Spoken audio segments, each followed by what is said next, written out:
Oi, e aí, boas-vindas a vocês. O Saúde Mais está começando agora. Não saia daí. Nanismo é o tema do programa dessa semana e já estão por aqui a Lelei e o Mauro.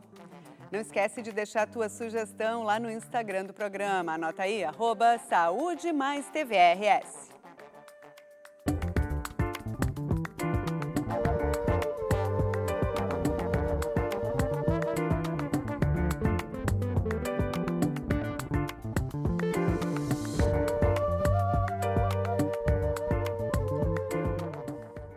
25 de outubro é o Dia Nacional de Combate ao Preconceito contra as Pessoas com Nanismo no Brasil. O Instituto Nacional de Nanismo aponta que cerca de 65 mil pessoas vivem com a condição no país, o que seria equivalente a 3,2 pessoas para cada 10 mil brasileiros. Para conversar sobre esse assunto, está aqui a Lelei Teixeira, que é jornalista, embaixadora do nanismo no Rio Grande do Sul e autora do livro Fomos Ser Gauche na Vida. E também o médico endocrinologista Mauro Tchepelevski, do Hospital de Clínicas de Porto Alegre, professor de medicina da URGS. Bom, Lelei e Mauro, bem-vindos. Eu queria começar falando com o doutor para ele nos dizer como é que o nanismo é classificado dentro da medicina. Bom, Paty, primeira satisfação de estar aqui com a Lelei, com a Paty, aqui nesse programa que é sempre relevante para a educação da população e tratar de temas tão importantes quanto esse, né? Nanismo a gente pode definir pela situação da população em relação à sua média de crescimento, digamos, né? Então, existem curvas de crescimento, como essa aqui, por exemplo, da Organização Mundial da Saúde, que tem as alturas médias e mínimas da população. Toda vez que a pessoa está fora, digamos assim, de uma distribuição estatística da normalidade, abaixo de um percentil, que a gente chama de 3, o que significa isso? De cada 100 pessoas, 3 seriam menores do que a população. Então, essas pessoas a gente pode definir como portadoras de nanismo. Nessa situação, a gente vai ter situações um pouco mais extremas, digamos, né, do que simplesmente se afastar da curva de crescimento e tal, que são situações onde a estatura está muito longe até dessa chamada estatura mínima. Mas é importante, do ponto de vista médico, do ponto de vista assim, da população, a gente saber que a população tem distribuições de altura, né, e essa cultura pela altura maior, né, hoje as pessoas procuram muito, às vezes, né, dentro da curva de crescimento, muitas vezes as crianças nem estão abaixo da curva para ser consideradas portadoras de nanismo, né? E se procura tratamento para isso, com hormônios, etc. e tal, que não é o tema que nós estamos discutindo aqui, né? Pelo contrário, é dessa cultura da alta estatura que às vezes a gente busca coisas que são até um certo anabolismo infantil, assim, que não é o melhor para a saúde dessas crianças.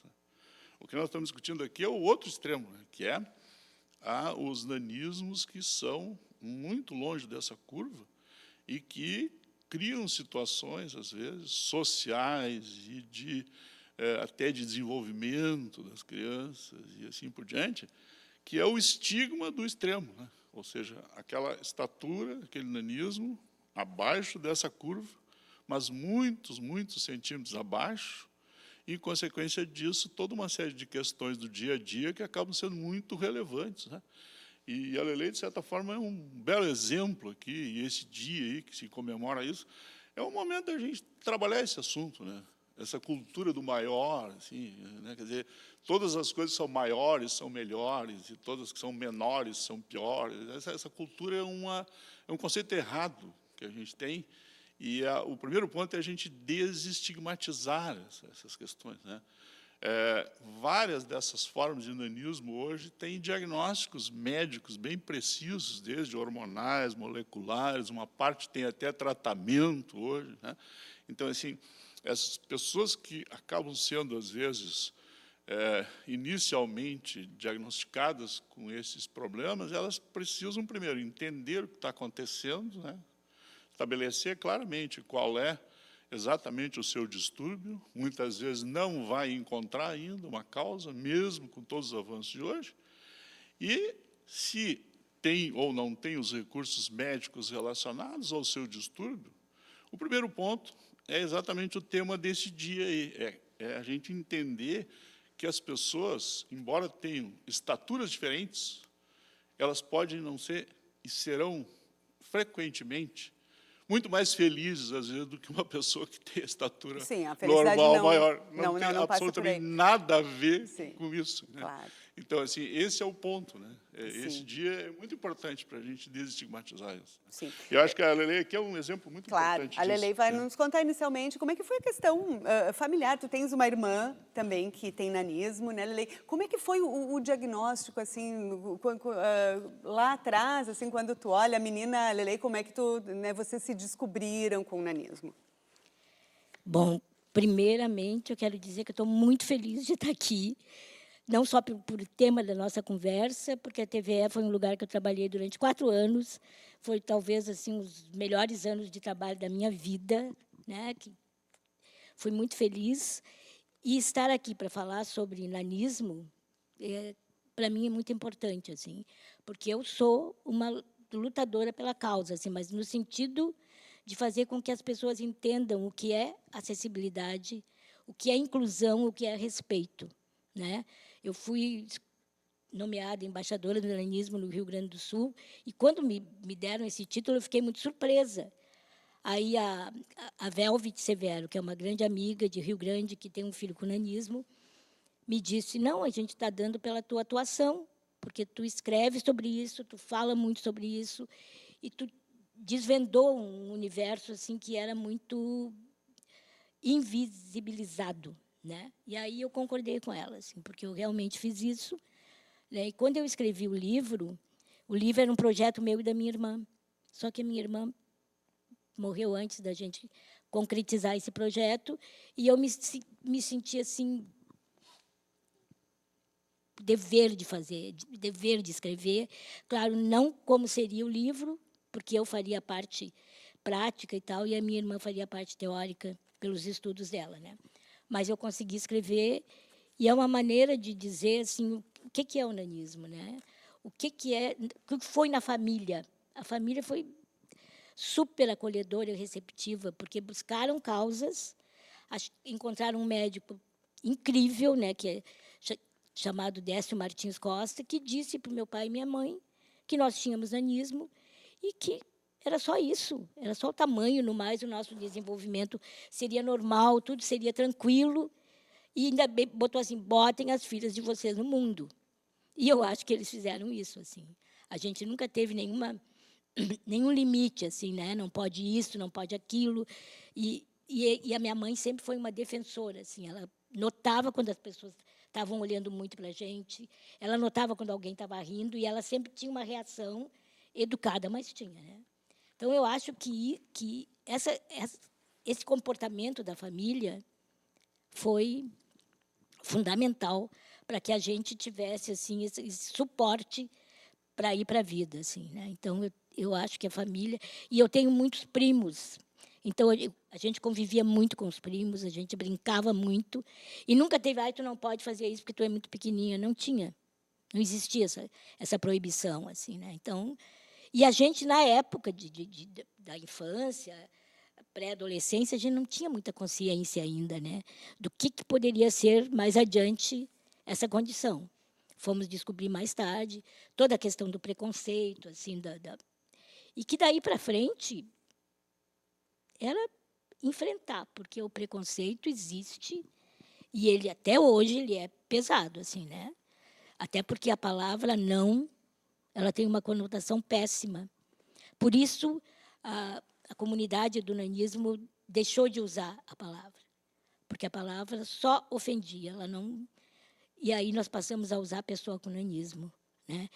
E outra coisa que eu principalmente não uso é a palavra superação, porque eu acho que não tenho que superar. Eu tenho 1,10 m, eu vou viver com 1,10 m. E essa condição não me impossibilita uma vida digna, uma vida como eu gosto, uma vida feliz, né? Uma vida de trabalho e tudo. Então, eu acho que é por aí assim que eu toquei a minha vida. Certo. Doutor Mauro, E talvez, pegando um gancho aqui, até aproveitando a oportunidade, Leandro, até o brilhante depoimento, assim, né, acho que tem um ponto que tu colocaste que é muito relevante, né? É o acolhimento da família, o entendimento da família, né, de construir coletivamente, né, Não, isso foi esse muito momento importante. de crescimento, que É. não, o crescimento estatural não tem nada a ver com o crescimento cognitivo, Exato. né, de comportamento. São naturezas São coisas diferentes, diferentes. né? Então, são coisas diferentes. E eu acho que um apelo que eu faço até é a sociedade da ergonomia, né? Eu acho que a gente está devendo para as pessoas com nanismo toda a indústria que existe da ergonomia. Eu falo das cadeiras, das poltronas, dos automóveis, né?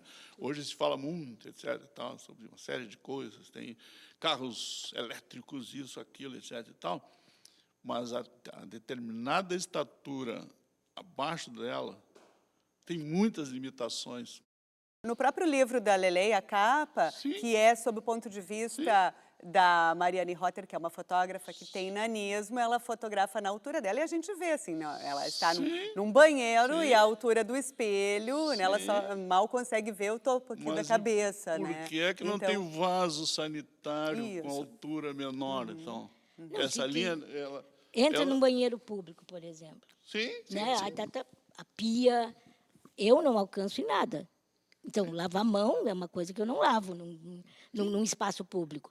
Balcão, chega numa repartição, aconteceu uma coisa incrível comigo, assim, que o balcão era um pouquinho mais alto que eu.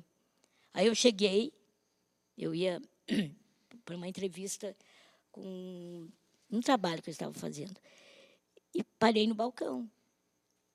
E fiquei parada, não disse nada. Eu digo, vou ver o que é que a moça que está lá, ela não me viu. Aí, quando ela me chamou, porque daí ela precisava, né? Aí eu disse, eu estou aqui. E ela sentada, não foi capaz de fazer isso aqui. Aonde?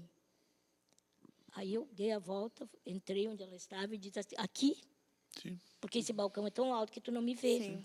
E ela ficou muito constrangida. Claro, né? evidentemente ela não estava esperando, Ela não né? estava esperando e também eu não esperava que ela não tentasse ser um pouco mais gentil, assim, né? De levantar. Estruturalmente a A culpa. senhora deve ter passado pelo constrangimento. Agora não se paga tanta conta em banco e etc., mas Nossa. é aquela fichinha lá que se tira para pagar a conta no banco, a pessoa está na fila e a pessoa lá do caixa, ou sei lá que procedimento está fazendo, fica lá repetidamente gritando o número da pessoa, porque ela está na frente do balcão e a pessoa está exatamente na frente. E aí é um constrangimento repetitivo que as pessoas passam, Passei levando bronca muito. porque não foi vista. Sim. Né? Passei muito por isso. Eu tinha uma conta no Banrisul e aí chegava lá, aí quando botaram os caixas eletrônicos, pior ainda, né? Porque daí não tinha ninguém. não alcança. O guardinha dizia, tu não pede para ninguém que tu conheça mexer na tua conta Sim, e essa é tal. uma orientação para todo mundo, Aí eu disse né? para ele, então o que é que eu faço? Tinha que ter uma escadinha. Pois não é que esse guarda conseguiu uma escada para mim. Toda vez que eu entrava no Banrisul, ele vinha com a escada. Ele, o gerente, não se deu conta, ninguém se deu conta, o guarda se Sim, deu foram conta. soluções, E assim, ele providenciais, né? facilitou minha vida de uma maneira Gente, eu incrível. vou ter que chamar agora um intervalo e a gente vai seguir falando depois um pouquinho mais. Vamos seguindo no tema. Então, Saúde Mais volta já, a gente vai fazer esse intervalo e voltamos a conversar sobre nanismo.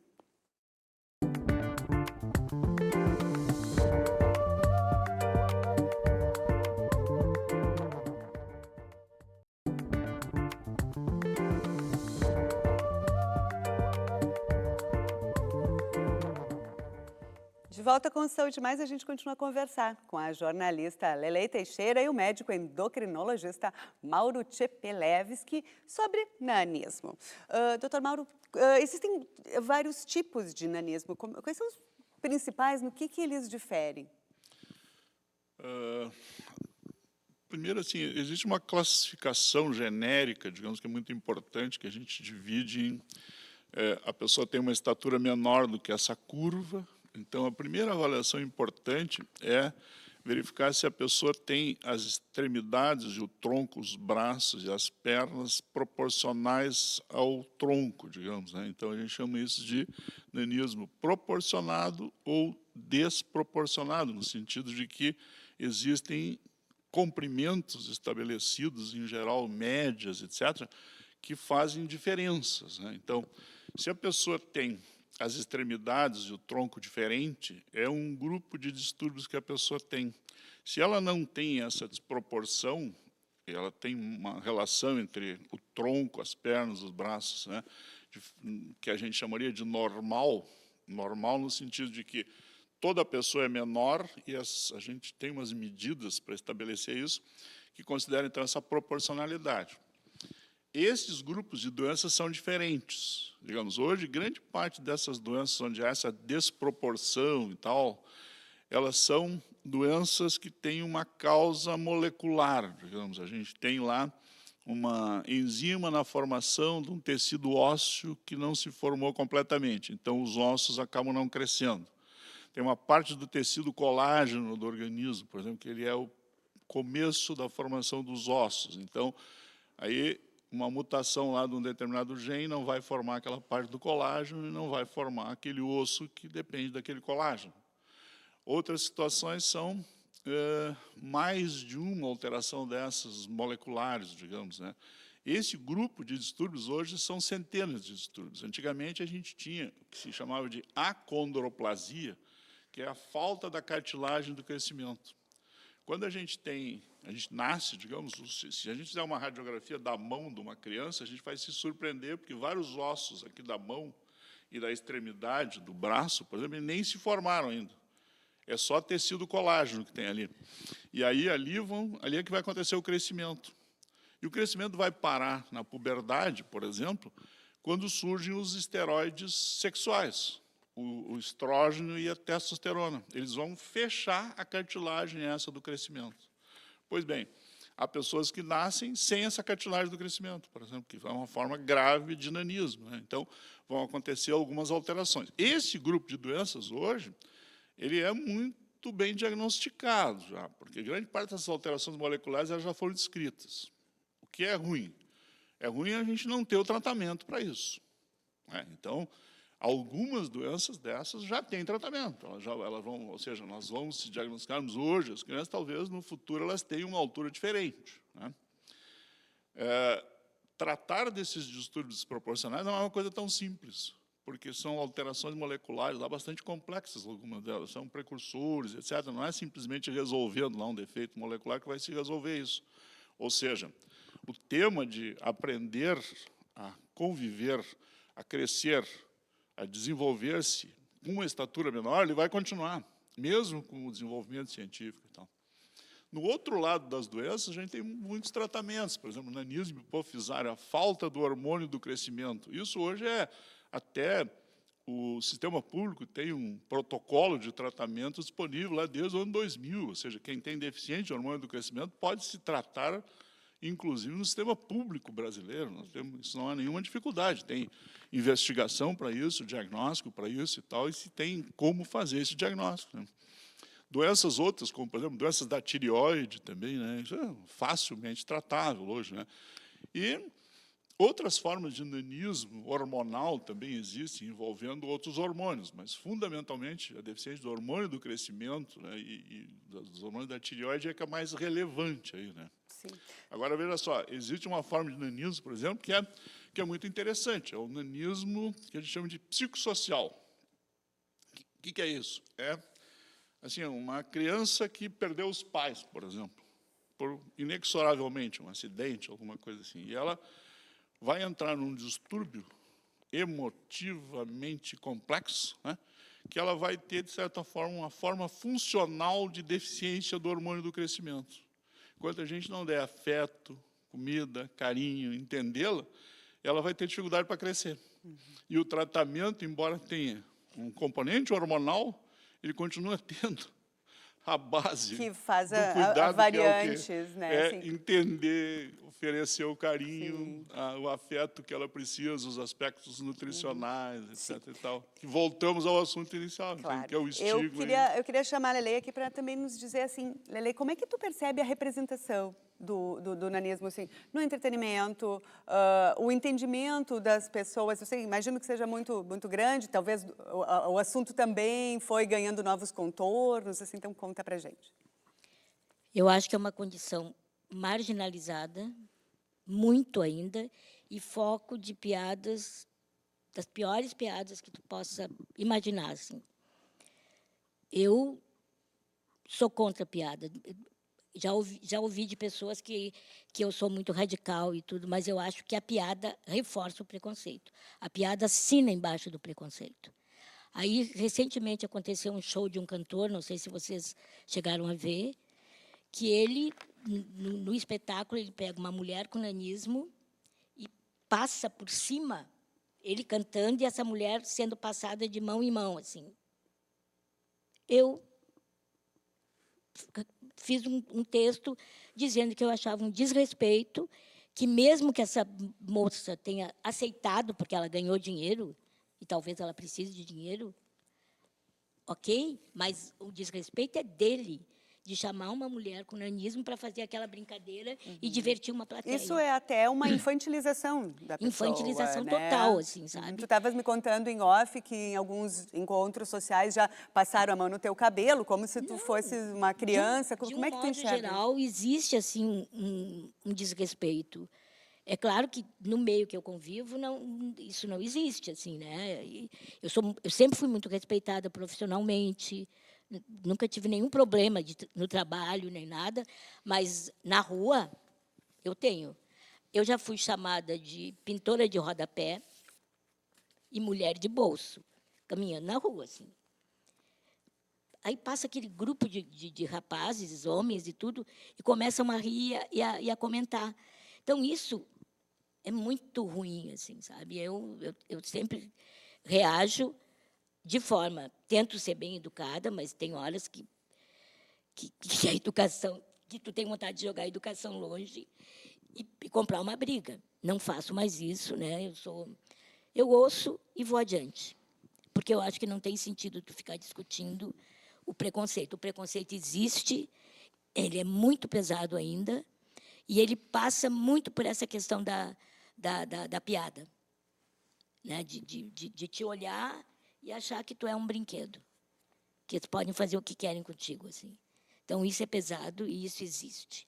Por isso, esse trabalho, essa luta por inclusão, por acessibilidade, e eu acho que isso tem que ser trabalhado nas escolas, tem que ser trabalhado nas comunidades, assim, precisa ser falado. Eu não me recuso nunca a falar, sendo abordada na rua, por criança, porque eu acho que no momento que tu te recusa, tu está perdendo uma oportunidade de mostrar para a pessoa o que é o nanismo.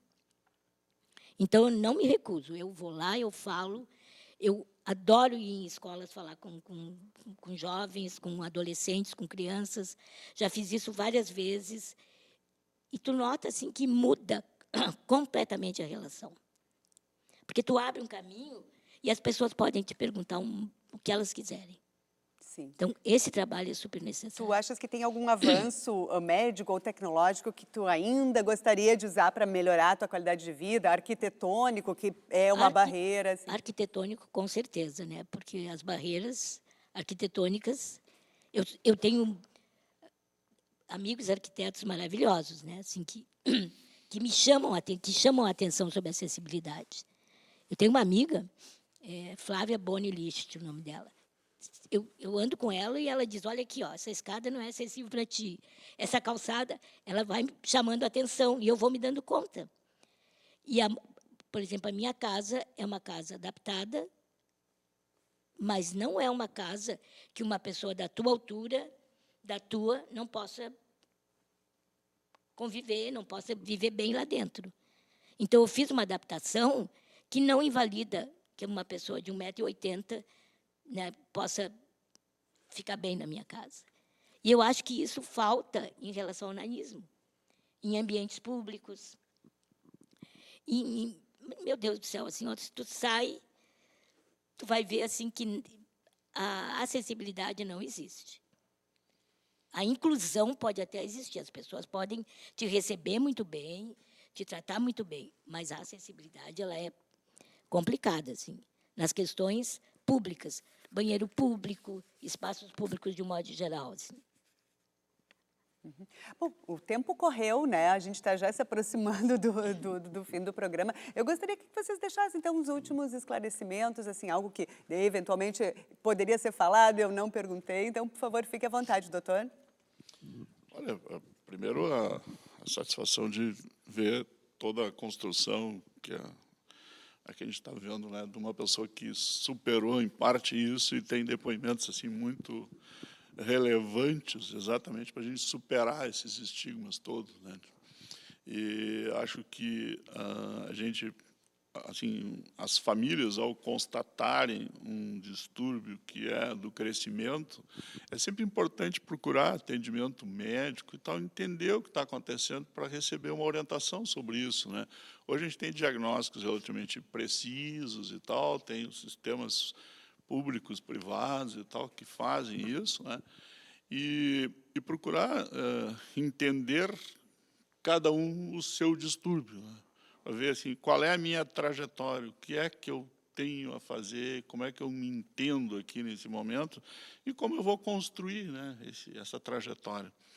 Há situações onde a gente tem tratamentos como nanismo hipofisário, etc. e tal, esse assunto ele vai amadurecendo ao longo da vida e a gente tem excelentes resultados, né?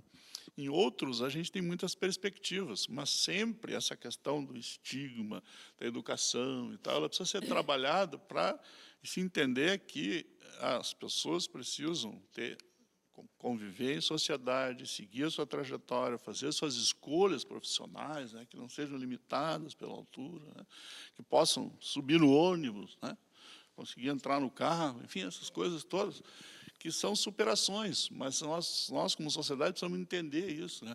Esse depoimento seu, né, de ter esse espetáculo público utilizando, assim, isso nos remete à Idade Média, assim, o pré-iluminismo. Lelê, Exatamente. para a gente encerrar, né, o que tu gostaria de deixar, então, acho complementar? Que, por favor, né, vamos falar mais sobre isso. Eu acho que acessibilidade e inclusão são questões básicas em relação ao nanismo. A gente precisa para ontem.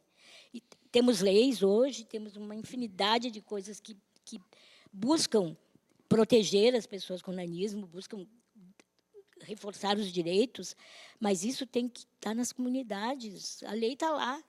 Se as pessoas não sabem da lei, se as pessoas não conhecem a lei, elas não vão aplicar essa lei. Então, isso tem que ser, eu acho que tem que ser a educação. Educação é fundamental, assim. As crianças na escola precisam conhecer os tipos de pessoas que tem no mundo. Elas precisam saber que uma pessoa com nanismo tem todas as condições de viver nesse mundo. Claro que com acessibilidade, com inclusão. Se não tivermos acessibilidade e inclusão, acaba-se. Isso não é só para as pessoas com nanismo. As pessoas que andam de cadeira de roda, as pessoas cegas, as pessoas que têm um acidente e precisam andar de muleta. É um desafio constante, é um desafio né? cotidiano. Sim. E é por isso que a gente luta, assim, é por isso que a gente está aqui, e é por isso que a gente vai seguir nessa trajetória, assim, abrindo caminhos. Muito obrigada, então. Foi um ótimo papo, Lelê e Mauro. Obrigada pela participação aqui no programa. O Saúde Mais ciência, mais bem-estar, mais prevenção vai ficando por aqui. Te cuida. Até a semana que vem.